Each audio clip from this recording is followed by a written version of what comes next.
नरेश मीणा ने चुनाव को रोमांचक बना रखा है। पहली बात, दमदार प्रत्याशी, अच्छा आदमी है, मगर हम वोट देंगे। कहा जा रहा था प्रभुलाल सैनी भी टिकट मांग रहे थे, मैडम के पास जा रहे थे और माना भी जा रहा था कि इनको टिकट फिर से मिल सकता है, मंत्री भी रहे हैं वो। और जाओगे किस ओर, क्या चाहते हैं? जाएंगे उस ओर जहाँ पे विकास की प्रगति हमें नया चेहरा की तरफ लेके जा रही है।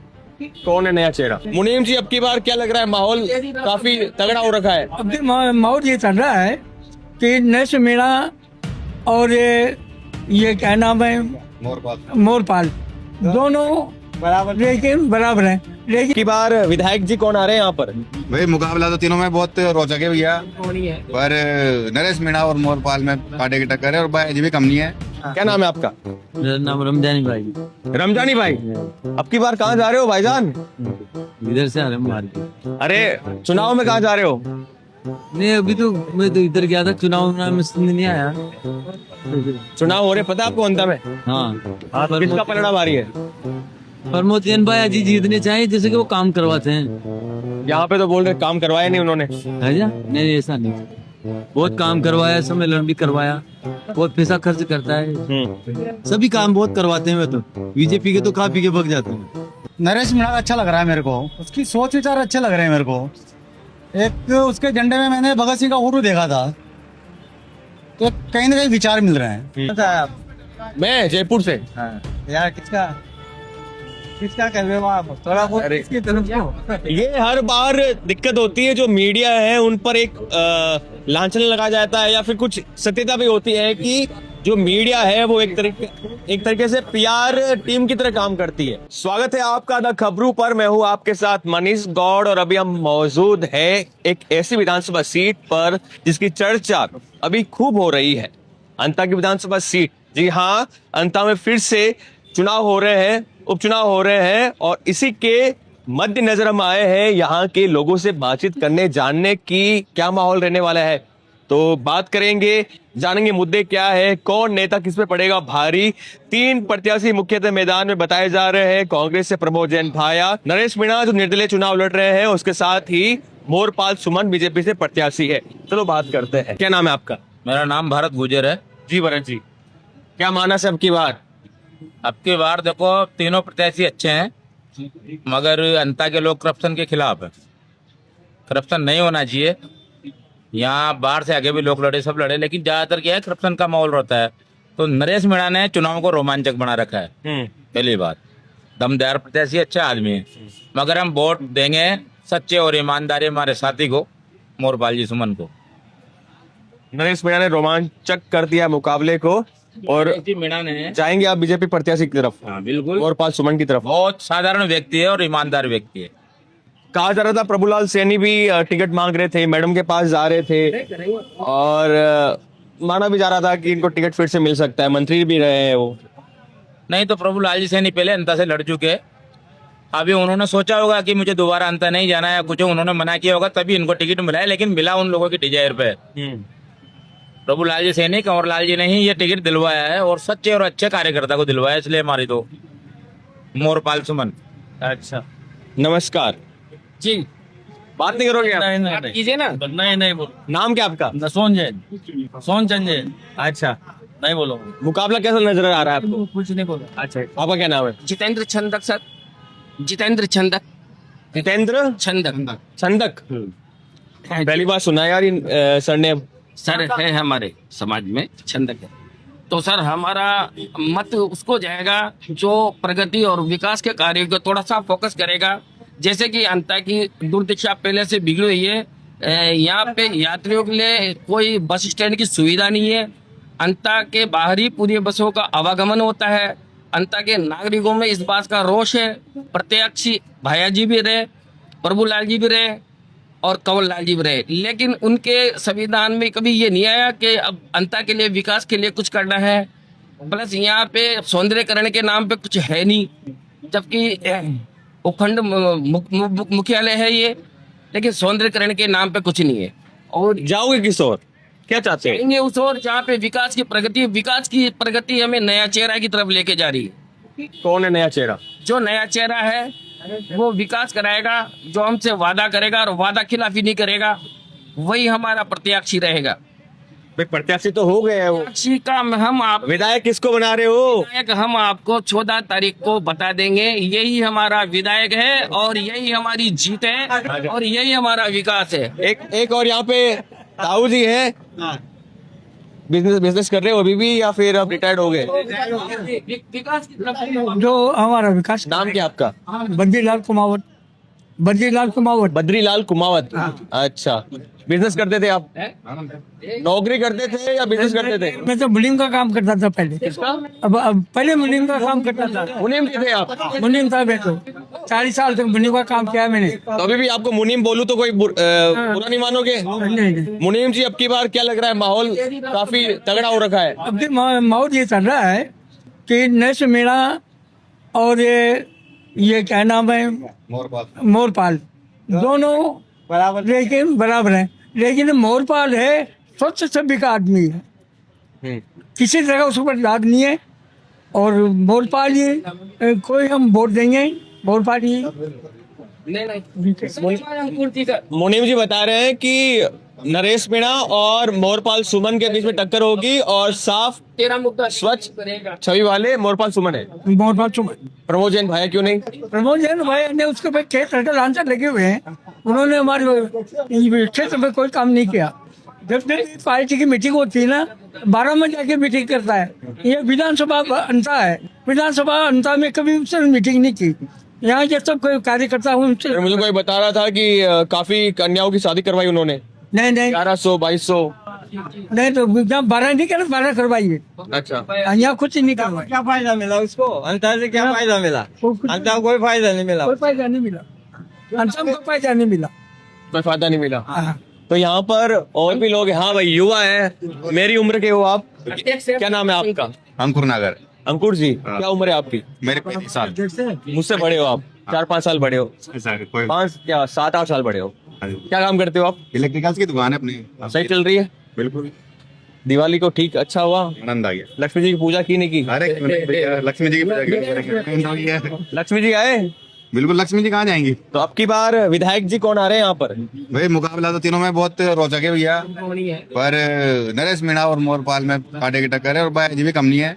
बाकी वोटिंग विकास के मुद्दे पे होगी और एक अंतर में अतिक्रमण की बहुत समस्या है, उस पर फोकस किया जाएगा और जो इस समस्या को समाधान करेगा हम उसे ही वोटिंग करेंगे। अभी कुछ दिन बचे हुए हैं लड़ाई में, अभी आपको आगे कौन नजर आ रहा है कि ये आगे नजर आ रहा है? ये जब नामांकन वापस हो जाएंगे और फिर प्रचार जोर शोर से चलेगा, उसके बाद ही पता चलेगा। अभी तो त्रिकोणीय मुकाबला चल रहा है।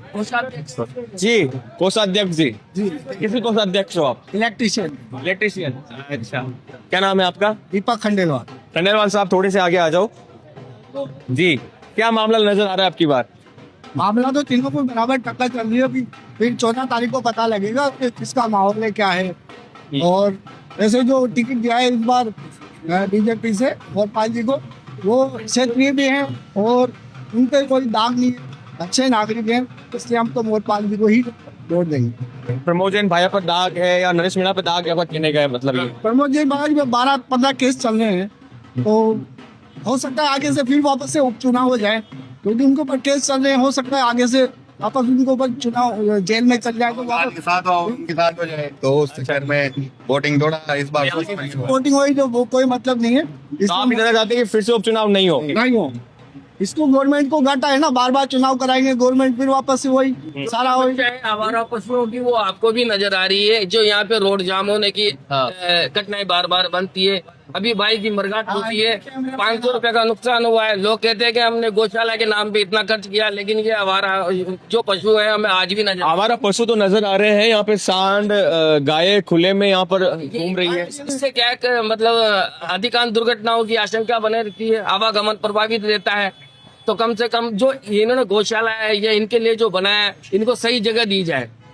अभी भैया जी ने यहाँ पे कुछ भी नहीं कराया, अभी गौशाला बनाई कंवरलाल जी ने बनवाई है। यहाँ पे बड़े में गौशाला बन रही है, 63 बीघा जमीन है उनके लिए, वो कंवरलाल जी ने बनाई है। ये अभी भी गायें यहाँ पे घूमी देती है, लड़ाई होती रहती है, गायें लड़ जाती है, हमारे सामान तोड़ देती है। कोई आपने चुप्पी साध रखी है। लेके बैठे हैं पोस्ट ऑफिस के नजदीक, उनकी चौपाटी बना दी जो पुराना पट्टी का ताला खुला हो इनका इनकी दुकानों का ऑलरेडी दुकानों के ताले लगे हुए हैं भाई चाहे दुकानों का ताला खुला बात करने को तैयार नहीं है तो हम जानू से बात कर नहीं सकते, एक बार मना कर दिया तो ठीक है। के मार्केट जी क्या नाम है आपका?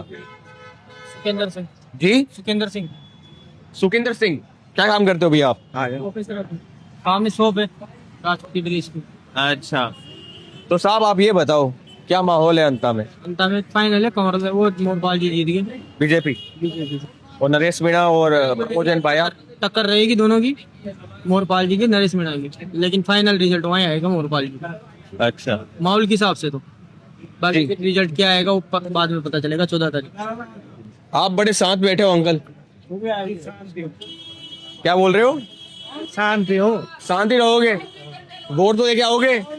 वोट बीजेपी उधर भाई। अच्छा जिंदाबाद। चलो ये तो आपको नेता बना दिया ओम जी को यहाँ पर। जी क्या नाम है आपका? मेरा नाम रमजानी भाई। रमजानी भाई, अब की बार कहाँ जा रहे हो भाईजान? इधर से आ रहे हैं मार्केट। अरे चुनाव में कहाँ जा रहे हो? नहीं अभी तो मैं तो इधर गया था, चुनाव में नहीं आया। चुनाव हो रहे पता है आपको अंता में? हाँ तो किसका पलड़ा भारी है? प्रमोद भाई अजी जीतने चाहिए, जैसे कि वो काम करवाते हैं। यहाँ पे तो बोल रहे काम करवाया नहीं उन्होंने। है जा? नहीं ऐसा नहीं, बहुत काम करवाया, सम्मेलन भी करवाया, बहुत पैसा खर्च करता है, सभी काम बहुत करवाते हैं। मैं तो बीजेपी के तो खा पी के भग जाते हैं। अच्छा, बस और नरेश मीणा ने कोई काम नहीं कराता, नहीं अभी तो वो आए हैं। नहीं करवाए कोई काम वो। अच्छा, प्रमोद भाई आज नहीं करवाते हैं काम तो। और किसी कांग्रेस की कोई भी नेता हुआ जो सब काम कराते हैं, जैसे शांति धारीवाल जी कोटा में, हरिया जी जयपुर में है, वो जो भी हैं, क्या नाम है उनका, मंत्री जी। यहाँ पे और भी गांव से मुझे लग रहा है आए होंगे, ये सब्जी वब्जी ली है घर के लिए। भैया यही अंता विधानसभा सीट से हो आप? जी, मुस्कान बड़ी प्यारी है आपकी, थोड़ा सा आगे आ जाओ। जी क्या माहौल है अब की बार अंता में? ठीक ठाक ठीक ठाक है, हम तो जयपुर से यहाँ आ गए। अच्छा माहौल तो। अच्छा, कौन आगे नजर आ रहा है आपको? ये वैसे पता नहीं है, देखो क्या होता है। टक्कर किस में होगी? हाँ टक्कर किस में होगी? देखो किस होगी अब जाने क्या। मुद्दे क्या, चलो मुद्दे तो बताओ। ये सब मालूम नहीं है मेरे को। जी आप बात करोगे? आप करोगे तो कर लेंगे। आओ, क्यों नहीं करेंगे, हम सबसे करते हैं, आओ बात करते हैं आगे। थोड़ा इधर आ जाइए। बोलिए। क्या नाम है आपका? नरेश प्रजापति। नरेश प्रजापति, तो अब की बार नरेश जी किस ओर जा रहे हो? देखो नई युवा शक्ति जुड़ी। माली हो आप? नरेश मीणा आप माली हो? प्रजापति कुमार में आता है। अच्छा, नरेश मीणा अच्छा लग रहा है मेरे को, उसकी सोच विचार अच्छे लग रहे हैं मेरे को। एक उसके झंडे में मैंने भगत सिंह का फोटो देखा था, तो कहीं ना कहीं विचार मिल रहे हैं। आप क्रांतिकारी नरेश मीणा के विचार मिल रहे हैं। अब नाम राशि भी एक है। वृश्चिक राशि है तो कहीं ना कहीं विचार भी मिलते हैं। हाँ, क्या तो बीजेपी से जो मोरपाल सुमन है और कांग्रेस से प्रमोद पाया है। को जानता ना, मैं कांग्रेस को जानता, मैं तो एक जो बंदा है ना नरेश मीणा, उसको जानता हूँ सर। उसके झंडे पे मैंने भगत सिंह का फोटो देखा है ना। केवल भगत सिंह की फोटो है और नाम एक है इसलिए? वही पता नहीं, नाम से भी नहीं है, मतलब भगत सिंह का जो फोटो देखा है ना मैंने, उससे मैं प्रभावित हो गया। बंदे में जुनून है, बंदा लड़ सकता है गरीबों के लिए और काफी आगे तक जा सकता है, मतलब आगे तक जा सकता है। तो यहाँ पे ये मिले थे और मिली जुली राय हमको यहाँ पे नजर आई। ये अंकल जी बोलने को तैयार नहीं है। मुद्दे तो बता दो अंकल, मुद्दे क्या है यहाँ पे? कुछ भी नहीं बोलो, नहीं कुछ नहीं बोलो। हमारे आदमी ये इसलिए नहीं बोल रहे, इसलिए नहीं बोल रहे। उनके खिलाफ बोलते नहीं। चलो आप ये चुनावी संग्राम में भाईचारा मत बिगाड़ लेना, और तो कुछ नहीं। नहीं कुछ भी नहीं, चलती रहती चुनाव आएंगे। तो मस्ती की बात है। चलो ठीक है। तो कहाँ से आए आप? मैं जयपुर से। यार किसका कर रहे हो आप? थोड़ा बहुत अरे इसकी तरफ क्यों? ये हर बार दिक्कत होती है, जो मीडिया है उन पर एक लांछन लगाया जाता है या फिर कुछ सत्यता भी होती है कि जो मीडिया है वो एक तरीके से पीआर टीम की तरह काम करती है। किसका काम कर रहे हो, कौन कर रहे हो, ये इनकी भी गलती नहीं है। क्योंकि आजकल ऐसे कम पत्रकार बचे जो सत्यता बताए क्या कुछ माहौल है, वो कम लोग ही दिखाते हैं, कम पत्रकार ही दिखाते हैं। हमारा फर्ज है कि वास्तविकता क्या है, ना किसी नेता से हमें पैसा लेना है, ना किसी से हम डरते हैं, हमें तो वास्तविकता जाननी है कि अंत में क्या कुछ हो रहा है, लड़ाई किसके बीच में है और कौन आगे नजर आ रहा है, मुद्दे क्या है। इसीलिए द खबरू को आप प्यार देते हो, द खबरू के साथ बने रहना। नमस्कार।